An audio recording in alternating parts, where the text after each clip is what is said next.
Halo teman-teman di rumah, apa kabar? Berjumpa lagi bersama saya, Pak Giri. Nah, teman-teman di rumah, saya masih berada di tempat kelahiran saya di Gunung Kidul.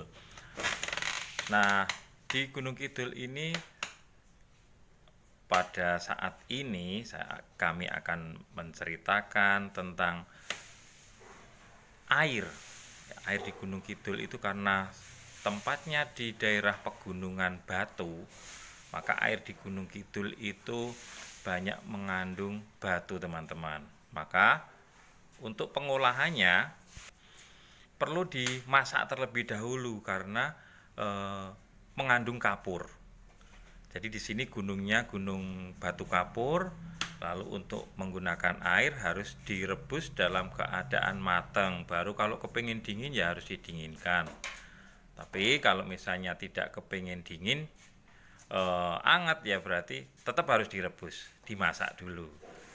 Nah, yang menjadi permasalahan seperti ini teman-teman, bahwa ketika orang mau mempergunakan air minum itu harus direbus dahulu. Tapi kalau ada orang yang belum tahu situasi di sini, maka akan menyebabkan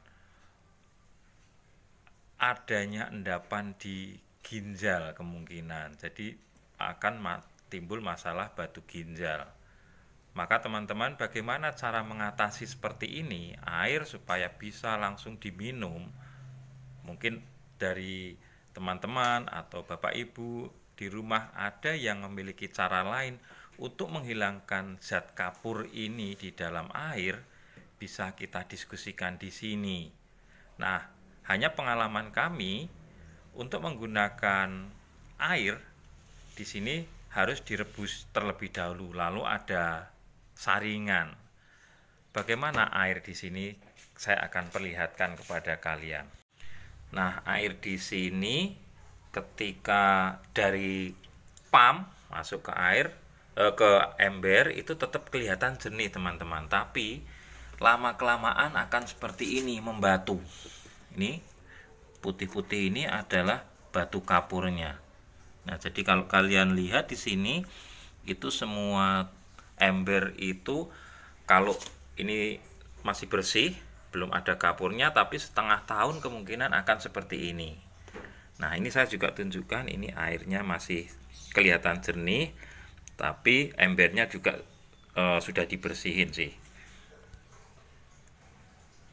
Nah, ini contoh lain ini, teman-teman. Ini penampungan air.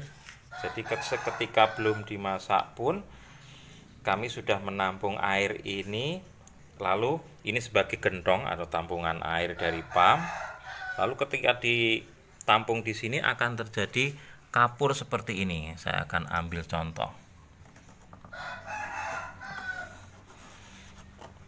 Nah, kapur di dindingnya seperti ini, seperti keripik. Nah, jadi seperti ini. Ini kurang lebih setengah tahun, bahkan ada yang lebih lama, lebih cepat lagi pengapurannya.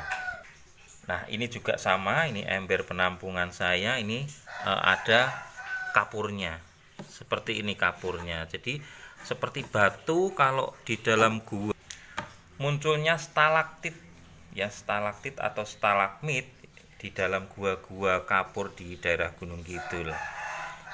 Nah, jadi kalau airnya mengendap lama akan terjadi penumpukan kapur seperti ini. Nah, teman-teman di rumah, saya punya panci seperti ini. Ini sering digunakan untuk merebus air juga. Hanya kalau kepengen kita merebusnya sedikit. Jadi di sini ada penumpukan. Jadi kalau direbus tingkat kelekatannya terhadap dinding itu lebih tinggi. Jadi dia akan nempel keras banget nih, teman-teman. Ini jadi keras banget. Lalu kalau misalnya ini saya korek-korek, ini kapurnya seperti ini. Ini seperti bubuk. Nah, seperti ini. Jadi di sini memang kapurnya banyak banget. Ini sudah nempel nih, teman-teman, panci ini. Jadi di luarnya masih putih nih. Nih, hitam sedikit karena kena api. Tapi di sini benar-benar tebal, teman-teman. Nah, teman-teman, di rumah di Pasar Wonosari itu menjual tempat untuk memfilter air ini. Ini seperti ini bentuknya.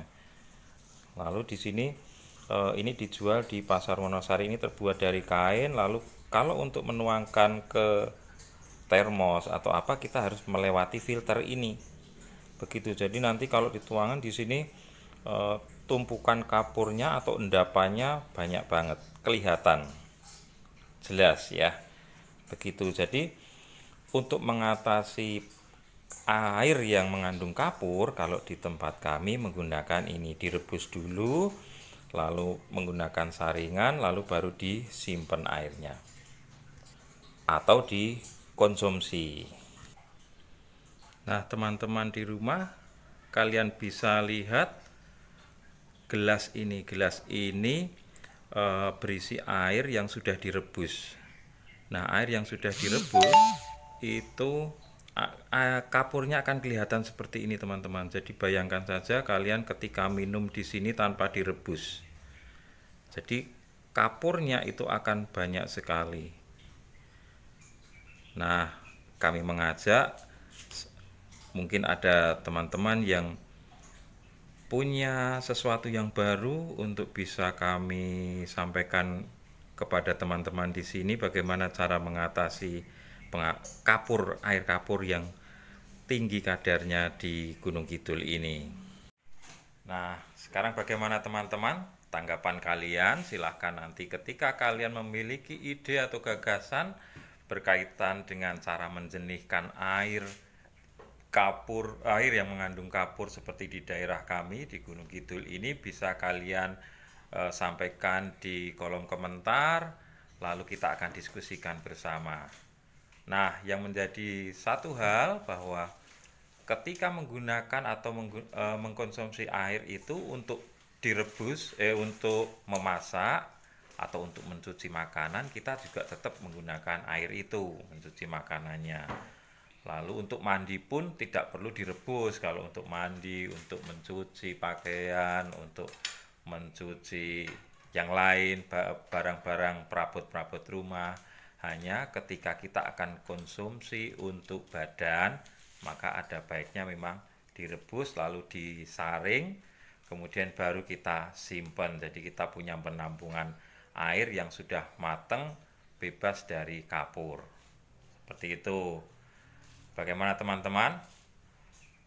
Unik ya, memang di tempat Gunung Kidul ini memang unik. Lalu ya kita perlu cara bagaimana untuk mendapatkan air bersih.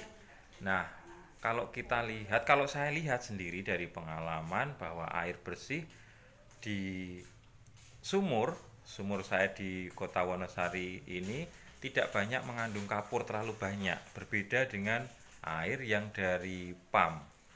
Jadi air dari pump itu tingkat kapurnya lebih banyak sih kalau menurut saya, karena kita tampung pun itu di situ sudah banyak endapan kapur.